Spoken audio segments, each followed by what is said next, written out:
नमस्कार, मैं दीपक शर्मा और मेरे यूट्यूब मंच पर आपका स्वागत है। दोस्तों, कहावत है कि पुरानी आदतें बड़ी मुश्किल से जाती हैं और कुछ यही हाल बीजेपी के इस मुंहफट नेता का है जो गाली देने से बाज नहीं आ रहा। नाम तो सब जानते ही हैं, रमेश विधोड़ी, दिल्ली के कई बार सांसद रहे और मोदी जी और अमित शाह के बेहद लाडले हैं। अंग्रेजी में कहते हैं ब्लू आइड बॉय, बहुत ही लाडले हैं। सजा की जगह जब जब गाली देते इनाम मिलता है इनको। अब एक दिन पहले ही इन्होंने, विधोड़ी साहब ने कहा कि अगर मुझे आप कालका जी से विधायक बना दीजिए, मुझे अगर आप दिल्ली में चुनाव जिता दीजिए, तो मैं आपके इलाके में जो सड़कें हैं वो प्रियंका गांधी के गाल की तरह बना दूंगा सड़कें। सारी की सारी सड़कें प्रियंका गांधी के गाल जैसे जरूर बना देंगे। तो कल प्रियंका गांधी के बारे में बहुत कुछ कह गए थे और आज इन्होंने सारी इंतहा पार कर दी। जी हाँ, दिल्ली की महिला मुख्यमंत्री आतिशी सिंह के लिए जो कुछ विधोड़ी साहब ने कहा, शायद सियासत में आपने इस तरह की गाली गलौच नहीं सुनी होगी। विधोड़ी ने कैमरे पर कहा कि ये जो आतिशी सिंह हैं दिल्ली की मुख्यमंत्री, इनका पहले सरनेम था आतिशी मार लेना, अब ये सिंह बन गई हैं। और फिर विधोड़ी कहते हैं कि भाई इस महिला ने, यानी इसने तो अपना बाप बदल लिया। यानी दिल्ली की जो मुख्यमंत्री है महिला आतिशी सिंह, इसने तो अपना बाप बदल लिया है।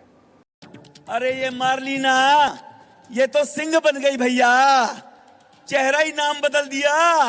मार्लिना ने बाप बदल दिया, पहले मार्लिना थी अब सिंह हो गई।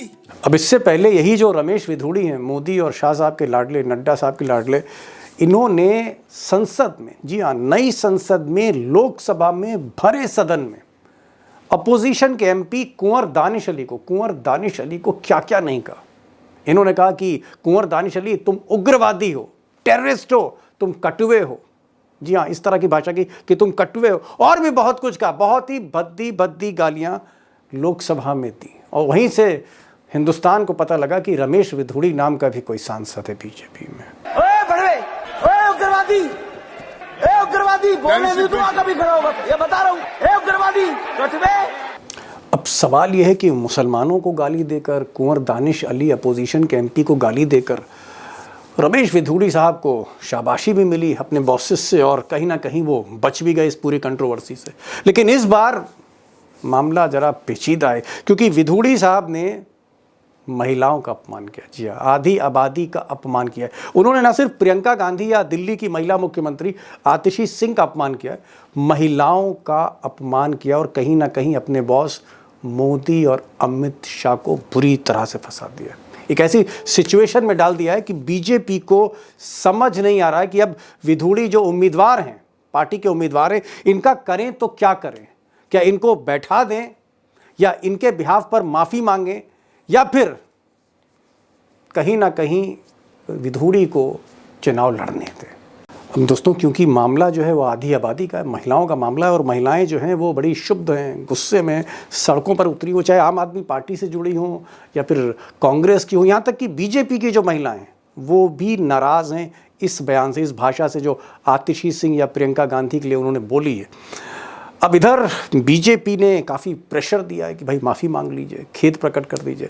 तो दबाव में कहीं ना कहीं विधोड़ी ने खेद तो प्रकट किया, लेकिन जब एक चैनल ने उनसे पूछा कि साहब कांग्रेस में आक्रोश है और कांग्रेस चाहती है कि आप माफ़ी मांगें उनसे, सुनिए जरा, तेवर देख लीजिए मुंहफट रमेश विधोड़ी का। कांग्रेस पार्टी माफी की मांग कर रही है। देखो, एक तो सफाई मैं किस बात की दूंगा और कांग्रेस होती कौन है मेरे से सफाई लेने वाली। अब दोस्तों, जो बड़ा सवाल है वो ये है कि जब रमेश विधोड़ी ने पार्लियामेंट के अंदर कुंवर दानिश अली को भद्दी गालियां दी थी, मुसलमानों को लेकर बहुत कुछ कहा था, अगर उसी वक्त वो सार्वजनिक माफ़ी मांगते, पार्टी उन पर एक्शन लेती, मोदी जी एक्शन लेते, अमित शाह एक्शन लेते, नड्डा से कहते कि इन पर सख्त से सख्त कार्रवाई करें, अगर सख्त कार्रवाई की होती तो रमेश विधोड़ी की हिम्मत नहीं होती आज कि वो प्रियंका गांधी के लिए, सांसद हैं इस वक्त, या फिर दिल्ली की मुख्यमंत्री आतिशी सिंह के लिए इस तरह की अपमानजनक बातें सार्वजनिक करें, हिम्मत ना होती। और सवाल यह भी है कि क्या वाकई रमेश विधुड़ी जो लाडले हैं, ब्लू आइड बॉय हैं मोदी और शाह के, उन्होंने कहीं ना कहीं मोदी और शाह को ही फंसा दिया है, बीजेपी को उलझा दिया है इस चुनाव में, रास्ता आसान कर दिया केजरीवाल का। अब रमेश विधुड़ी की जो बदमिजाजी है या बदतमीज़ी का उनका तौर तरीका है, मुझे लगता है इनसे बेहतर हिंदुस्तान में कोई नहीं जानता। कुंवर दानिश अली, जिनको इन्होंने गालियां दी थी रमेश विधुड़ी को, बहुत कुछ कहा था, कटुआ कहा था और भी बहुत कुछ कहा था, अपशब्द कहे थे। मैंने आज कुंवर दानिश अली साहब से कहा कि भाई ये तो अब दूसरी तीसरी बार वही हरकत हो गई जो आपके साथ हुई, वही हरकत अब महिलाओं के साथ हो रही है, आप मेरे प्रोग्राम में ज़रूर आएँ। और मैं शुक्रगुजार हूँ दानिश साहब का, जो उन्होंने कहा कि मैं आऊँगा और पोल भी खोलेंगे। जाहिर तौर पर बहुत संगीन और बहुत ही आप कह सकते हैं संजीदा बात में गंभीर आरोप भी लगाए हैं मोदी शाह पे दानिश साहब ने, बहुत सी बातें की हैं, क्योंकि कहीं ना कहीं पहले जो तीर लगे थे विधुड़ी के, वो इन्हीं के छाती पे उतारने की कोशिश किया था। तो कुंवर दानिश अली साहब हमारे साथ होंगे और हमारे साथ अभिषेक कुमार और उमाकांत जी भी होंगे। पहला सवाल दानिश साहब से होगा। दानिश साहब, रमेश विधुड़ी ने फिर से बदजुबानी की, फिर से उन्होंने बहुत कुछ कह दिया, प्रियंका गांधी पर बहुत पर्सनल कमेंट किए हैं, ऐसे कमेंट किए हैं जो मुझे लगता है यहां बोलना ठीक नहीं होगा, लेकिन आपके साथ भी उन्होंने ऐसा ही बर्ताव किया था हाउस में। आपको क्या लगता है कि रमेश विधुड़ी सुधरने वाले नहीं हैं? क्या आपको जो इनकी आज की जो बात है प्रियंका गांधी पर, उसको लेकर आपको सरप्राइज होता है या आप सरप्राइज नहीं है? देखिए दीपक जी, रमेश विधुड़ी जिन संस्कारों से आते हैं वो गलती उनकी है। वो जिस ऑर्गेनाइजेशन से आते हैं शायद वहां यही सिखाया जाता होगा। और एक चीज है, हम तो देहात के लोग हैं दीपक जी। जब बचपन में आपको याद होगा, जब आप शरारत करते होंगे और घर के बाहर जाकर के खेल खेल में किसी से लड़ाई कर जाते हैं बचपन में, तो घर पे आके आपको डांट पड़ती होगी, माताजी पिताजी डांटते होंगे, ये क्या बदतमीजी करके आया हो तुम, है ना। और उसी गली मोहल्ले में जहां हम रहते थे, एक आध कोई ऐसा भी होता था, जब वो कोई लड़के आता था तो उसके माँ बाप उसको शाबाशी देते थे, अब बेटा ठीक किया तूने, उसको गाली दी, उसको मारा, अगली बार और अच्छे से करना। तो सेम यही रमेश विधुड़ी के साथ है कि जब उन्होंने, भाई रमेश विधुड़ी इज अ हैबिचुअल ऑफेंडर, जब उन्होंने देश के लोकतंत्र को शर्मसार करने का काम किया, लोकसभा के अंदर जिस तरीके की भद्दी भद्दी गालियां उन्होंने मुझे और मेरे समुदाय को दी, और पार्टी उनको जो है प्रमोट करके कह रही है अच्छा भाई तुम तो बड़े गुजर नेता बन गए, अब तुम टोंक में जाओ सचिन पायलट के खिलाफ, वहां टोंक जिले का प्रभारी बना करके भेज दिया। तो भाई वो क्या सोचेंगे? वो तो कहेंगे कि मेरी ये इस बदतमीजी से संघ परिवार और भाजपा खुश है, और इसलिए राष्ट्रीय अध्यक्ष ने भी उनको बुला करके जो है चाय पिलाई, जो ऑफिशियल बयान है। आप लोगों ने तो खबर उस वक्त चलाई थी कि साहब नड्डा साहब ने वो बुलाया है, लताड़ लगा रहे हैं, लेकिन उन्होंने तो बाहर आके कहा कि मुझे अच्छे से उन्होंने रिस्पेक्ट के साथ चाय पिलाई और पूछा कि वहां कैसा काम चल रहा है। तो आप क्या एक्सपेक्ट कर सकते हैं भाई? बदतमीजी की सारी जो सीमाएं हैं वो उन्होंने पार की है। मैंने तो कहा है कि नरेंद्र मोदी जी को, प्रधानमंत्री जी को माफी मांगनी चाहिए। अब क्या है, जब भाजपा के शीर्ष पे बैठे हुए नेता जब इसी नफरत की राजनीति से निकल के आए हों और वो खुद अपने भाषणों में अपने पद की गरिमा का ख्याल रखे बिना जो है इस तरीके के भाषण करते हो कि कोई लड़की बेटी छीन के ले जाएगा आपकी, कोई गाय छीन के ले जाएगा, कोई भैंस छीन के ले जाएगा, तो आप उनके दूसरों से, जो उनके निचले स्तर के जो नई जनरेशन है, उससे क्या एक्सपेक्ट करोगे?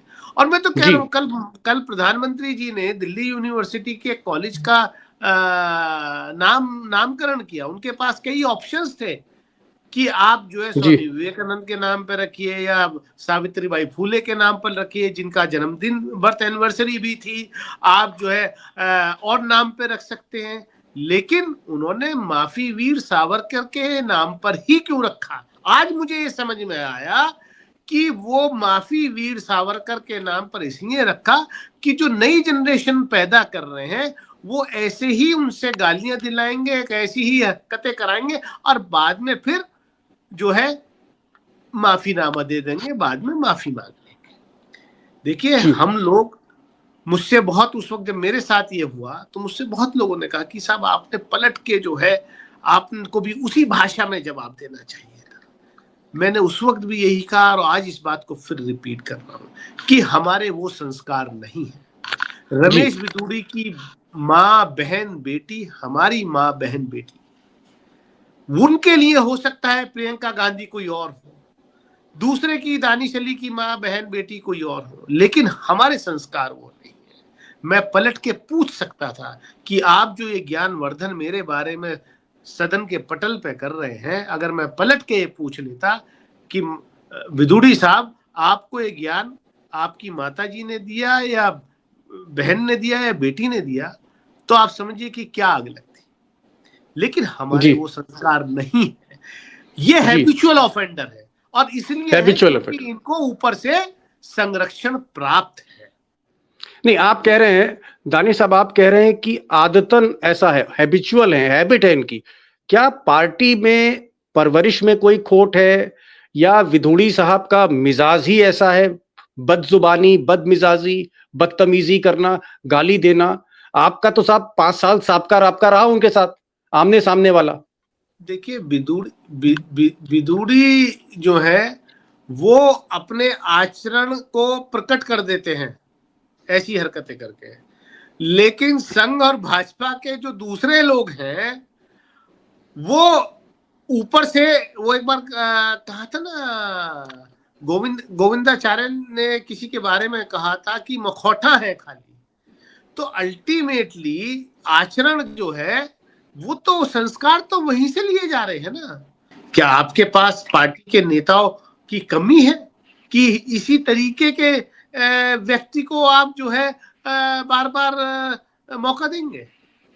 जी दानिश साहब, ये बताइए, नरेंद्र मोदी जी को मैं आपको जरा उसी स्पेशल पार्लियामेंट का जो सेशन था जिसमें आपके साथ उन्होंने बहुत मतलब भद्दी भद्दी गालियां दी, उग्रवादी कहा और पता नहीं क्या क्या कहा आपको, और मुस्लिम को लेकर भी बहुत कुछ चीजें कही। क्या उस वक्त आपके लिए ये एक शॉक था कि भाई पार्लियामेंट में जहां सारे लोग बैठे हुए ऐसा भी हो सकता है? उस वक्त आपको क्या लगा था, क्या महसूस हुआ था जब ये गालियां दे रहे थे और इनके साथी रविशंकर और हर्षवर्धन वगैरह हंस रहे थे?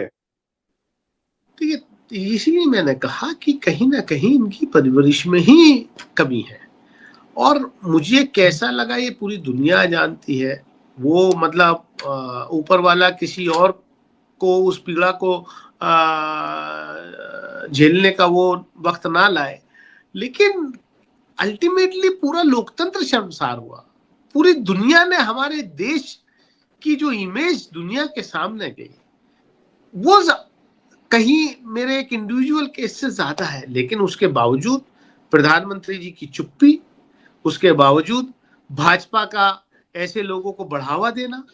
भैया आपके पास ऐसे ही लोग हैं, आपके पास जो इस तरीके की भाषाओं का उपयोग करते हैं, गोली मारो या उपद्रवी और आतंकवादी और कटवा, और भाई भैया किसने देखा? मैं इसीलिए कह रहा हूं, ये तो कौन है ये?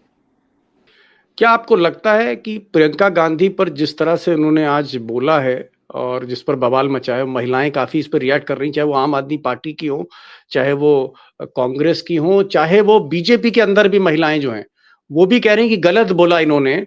बात प्रियंका गांधी की नहीं, बात वुमेन की एक आइडेंटिटी और उसकी एक इज्जत की बात है, आबरू की बात है। क्या कहीं ना कहीं चुनाव फंसा दिया इन्होंने बीजेपी का मिस्टर विधूड़ी ने?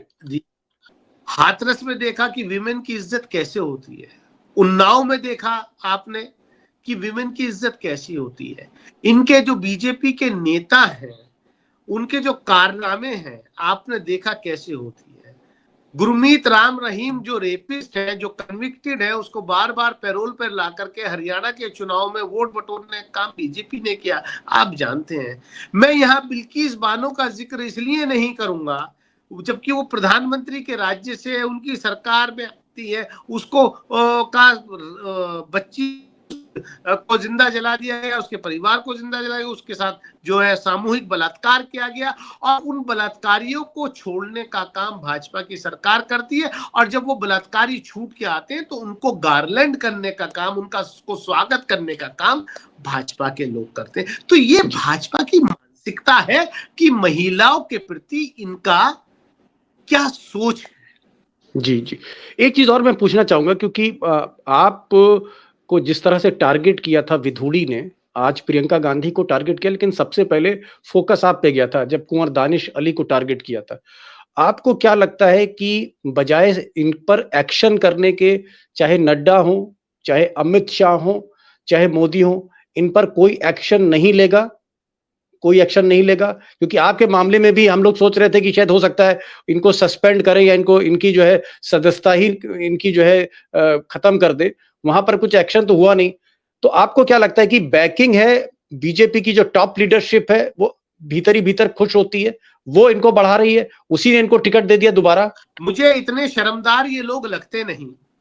दिल की एक मतलब जमीर नाम की चीज मुझे लगती नहीं कि महिलाओं के प्रति देश में अन्याय हो रहा है, उनकी जो इज्जत आबरू के साथ खिलवाड़ हो रहा है। It's not the question of only miss Priyanka Gandhi, ये देश की महिलाओं का अपमान है। अगर जरा सा भी जमीन नरेंद्र मोदी जी में, अमित शाह जी में या नड्डा जी में अगर है तो तुरंत इनका रमेश बिधूड़ी का कैंडिडेचर विड्रॉ करना चाहिए और भाजपा के शीर्ष नेतृत्व को, देश के प्रधानमंत्री नरेंद्र मोदी जी को देश की जनता से, देश की आधी आबादी से माफी मांगनी चाहिए। हम समझ सकते हैं कि दानिश के खिलाफ जब हो रहा था तो आपने एंजॉय किया, आपको लगता था कि इस तरीके की नफरत की राजनीति से, क्योंकि आप ऊपर उठ के आए हैं उसी पे, वही आपका जो है यूएसपी रहा है, उसमें आपको उसको भुनाने की कोशिश आप कर सकते, लेकिन यह देश की आधी आबादी का सवाल है। कम से कम जी अब जागिए, वरना देश की जनता छोड़ने वाली नहीं। जी लखीला साहब, दानिश अली साहब कह रहे हैं कि भाई इनका नामांकन वापस होना चाहिए, खारिज करना चाहिए, दूसरा कैंडिडेट खड़ा करे, है ना। जब भी ये वहां से सदस्य बनाए गए हैं तो दानिश अली साहब कह रहे हैं कि इनको ये इस चुनाव से बाहर बीजेपी को करना चाहिए, दूसरा कोई उम्मीदवार बीजेपी वहां ऐलान करे और नरेंद्र मोदी को माफी मांगनी चाहिए। क्या आपको लगता है कि अमित शाह या नरेंद्र मोदी उम्मीदवारी से इनको हटाएंगे, इनको बैठा दिया जाएगा रमेश बिधूड़ी को?